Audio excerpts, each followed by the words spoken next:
Because when your hands know what you're feeling, you can stop guessing and just start fixing what's in front of you. Attention chiropractors, slayers of subluxation, unleashers of the imprisoned impulse, and protectors of the developing brain. Welcome to the Cranial Doc Podcast, where we master the work that actually changes lives. Craniopathy, nervous system-based care, and the business systems that let you scale without selling your soul. I'm Dr. Anthony Pellegrino, pediatric chiropractor, certified craniopath, and proud automation geek. Let's dive in. Subluxation Slayers, I've got a quick, hot, and heavy cranial specific episode coming at you today, and we're going to talk about doing the basics extraordinarily well. And I have been having, especially as we're running our Foundations of Cranial Adjusting course, lots of very similar conversations with very similar chiropractors who I think are very good and have the capacity to become very, very, very great. A lot of people think and struggle if they've tried to implement cranial work for a number of different reasons. And a lot of what I used to think was a challenge was that the techniques are hard. And with my limited brain capacity for me, I always found that actually learning how to do the complicated techniques was really the challenging part. But after training associates who picked it up way faster than me and working with other doctors who also picked up this work faster than me, I recognize that I am a unicorn in sucking with the actual technique myself. However, the problem that most people have in implementation isn't actually learning the technique work, but rather it is actually knowing what to do and when. And not just clinically, but actually being able to feel what to do and when.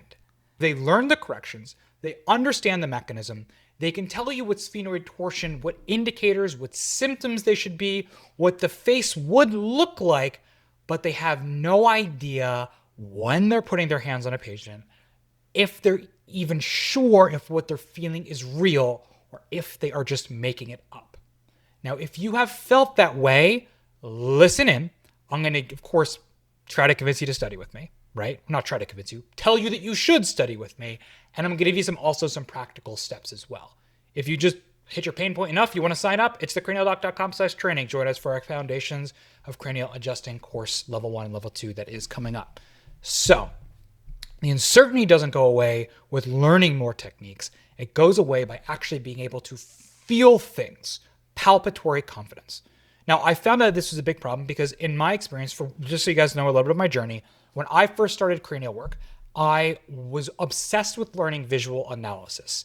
I was very, very, very obsessed with it. And I always wanted to just know what the cranium and shape should be doing. And I would always want to memorize the jaw deviates this way, this eye would look like this, blah, blah, blah, blah, blah. It's good if you're just looking at it because you want to have outcome measures, especially in an infant. But the problem is if you're working with adults, it doesn't matter at all. Like, it's all compensatory. You're talking about years and years and years of Wolff's Law. What you're seeing cranially, the fact that their one eye is a different shape, like, you're not even going to change that. That's just how they are. It can give you an indicator to what the last 40 years of their life looks like, but it's not going to tell you what you need to do this second, right? So we need to have a more accurate approach. I have felt that everybody else gets obsessed with visual analysis because they can't actually feel what the hell is going on in the cranium. So that skill is the prerequisite for me to learning any techniques. If you can't feel it, there is no point in learning what to do with it. And the important part is that it is absolutely trainable. Visual analysis, facial asymmetry, ear height, head tilt, plagiocephaly measurements, all of that stuff matters. It gives us a map, but when our hands are on the patient, we need to start navigating by what is actually subluxated and what to feel. So if you have learned cranial work before, you have learned a lot of your pulses, finishing techniques, everything else like that, right? Like the cranial handholds. And everybody, because those are what we finish with and not the specific subluxation correction, everybody kind of puts those in the back burner and says, well, those aren't more important. When you first get started, those are even more important than anything else, because that is where you're really going to feel with very light pressure how the cranium is actually moving. If you don't know what I'm talking about, theCranialDoc.com/training, okay? So with that being said, a specific palpation exercise that I take all of my docs through who are training, whether my associates or people who take the Foundations of Cranial Adjusting course, where we are actually palpating and learning to palpate CSF flow in the cranium itself but also how the compensatory change in the body happens in the extremities, in the core, everything else like that. So if you've taken SOT, you may recognize the technique of like balancing the sacro-occipital rhythm, how basically the sacrum and the occiput move together, they rock, they glide, and they kind of pump and squeeze. So chiropractors aren't the only ones that talk about SOR, sacro-occipital rhythm. In craniosacral they do an extremely similar technique, and it's just about facilitation. Most aren't necessarily assessing to see is one just pumping versus the other. You say regardless of what's happening, like we're just going to go ahead and facilitate that. And so they're doing something really similar. They take that SOR motion and they break it up into a rocking motion where the sacrum and occiput are rocking together. And then as they glide, not just rocking in a rotation, but also gliding superior and inferior. And so I love this story. When I first took Craniosacral Therapy 1, the instructor told this story about Dr. Upledger. And so they had an intensive institute, right, where you could go and kind of like a Mayo Clinic type thing, but you could go and be treated for multiple different craniosacral therapists and just over the course of like 8 hours a day, whatever, because facilitation, it's not an adjustment. So it's literally just like doing an 8-hour massage, basically, right? Because it's just working on just getting things moving or just helping things move, not necessarily correcting anything. It's not a specific vector. It's not a specific adjustment. So it's just a little bit different. There's all different elements of craniosacral therapy. And I remember the instructor telling this story about how she was working in the clinic and had actually worked with Dr. Upledger. And there was this patient who came in who was suffering with lymphoma or something. I don't remember the exact issue. It's not important. And they had been to like every doctor trying to heal naturally. It was more of like an autoimmune thing that nobody really fully understood, and their life was just completely awful. And they came expecting some crazy craniosacral therapy technique, right, at the Upledger Institute. And she said that they were getting ready to work on this person. Dr. Upledger walks by and looks at them and looks at this patient and goes, all right, she's going to get the rock and glide. And the provider was like, what do you mean? Yeah, okay, cool. Like, we'll start with that. What else?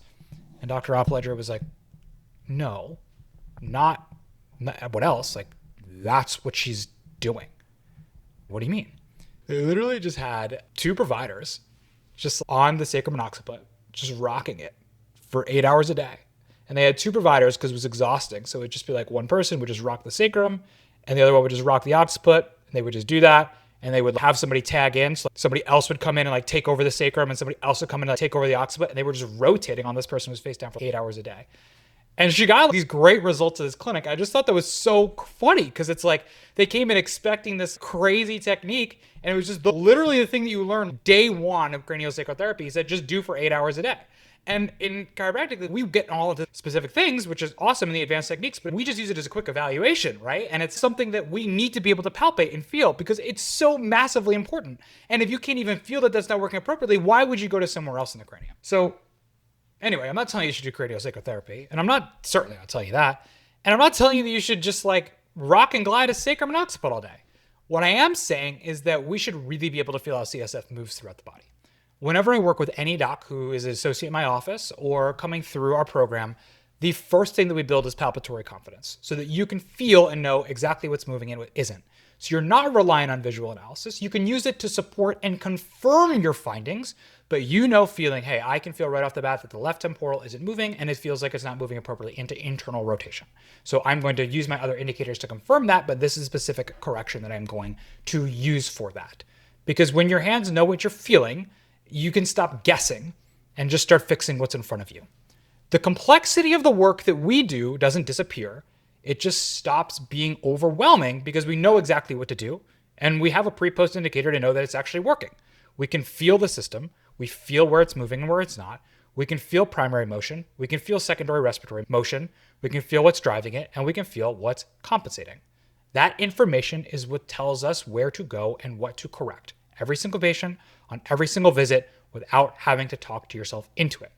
That understanding is the difference between a doctor who can do some cranial work and a cranial path.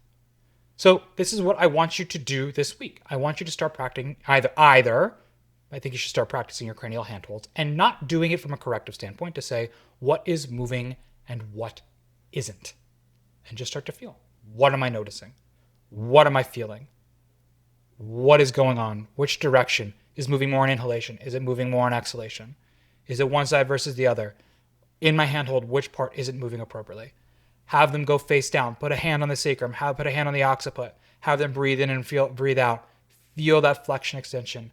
Feel if you can feel the pumping, the squeezing and pumping between both of those.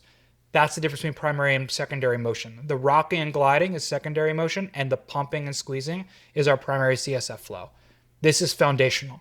When we do our hands-off intensive with the Foundations of Cranial Adjusting seminar, we do not move on to techniques until we can feel this, 100%, because that is exactly what we need to do in order to be able to build on that, because this is exactly our foundations program. When your hands start knowing what they're feeling, it stops being complicated and it just becomes obvious. So if you want to learn this and train with me, and I hope you do, go to thecranialdoc.com/training. And in the meantime, start feeling your CSF, do your cranial handholds, feel your SOR, and then also see if you can start to feel external and internal rotation at the thighs, at the diaphragm, at the shoulders, at the feet, and see if you can feel that wave going throughout the body. Because when you can cue in and you can feel this, and you can have those in and outs, and you can feel it anywhere in the body, your corrections just become easier and easier and easier and easier. And I want to walk that journey with you. Thank you for listening to another episode of the Cranial Doc Podcast, and I will see you on the next one. Thank you for listening to another episode of the Cranial Doc Podcast. I hope you got a ton of value out of today's episode. And if you did, it would mean the world to me if you jumped over to iTunes or your favorite podcast player of choice and subscribed, rated, reviewed, and shared this episode with a friend that you know could benefit. We have a ton of this information and more in our free email series at thecranialdoc.com. So go ahead and jump on there, subscribe, and get me raw, unfiltered in your inbox every week, changing your practice. Can't wait to see you for the next episode.